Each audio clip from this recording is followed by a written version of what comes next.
হযরত আলী রাদিয়াল্লাহু তাআলা আনহুর কাছে এক ব্যক্তি আসলেন এবং তার দুই হাত রেখে একত্রিত করে বলতে লাগলেন, ইয়া আলী, আমার বিবি আমার ঘরের ঠিকঠাক মতো দেখাশোনা করে না, সে আমার কোনো কাপড় পরিষ্কার করে দেয় না এবং সে ঘরের জিনিসপত্র ঠিকঠাক মতো গুছিয়ে রাখে না।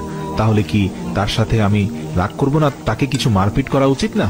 এতটুকু বলার সঙ্গে সঙ্গে হযরত আলী রাদিয়াল্লাহু তাআলা আনহু বললেন, কে বলেছে তোমার বিবির উপর তোমার ঘরের কাজ করা ওয়াজিব রয়েছে? মনে রাখবে, ইসলামে মহিলাদের সম্মানকে যতটা উঁচুতে রাখা হয়েছে ততটা সম্মান অন্য কোনো মাযহাব দিতে পারেনি।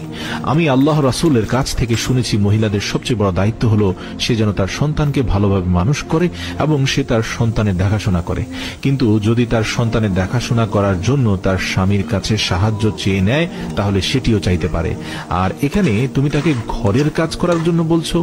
যদি মহিলারা তার নিজের খুশিতে ঘরের কাজ করে থাকে, সেটি তার দয়া, সেটি তার জন্য বাড়তি কাজ, আর সেটার জন্য তুমি শুকরিয়া আদায় করতে থাকো এবং তার প্রশংসা করো।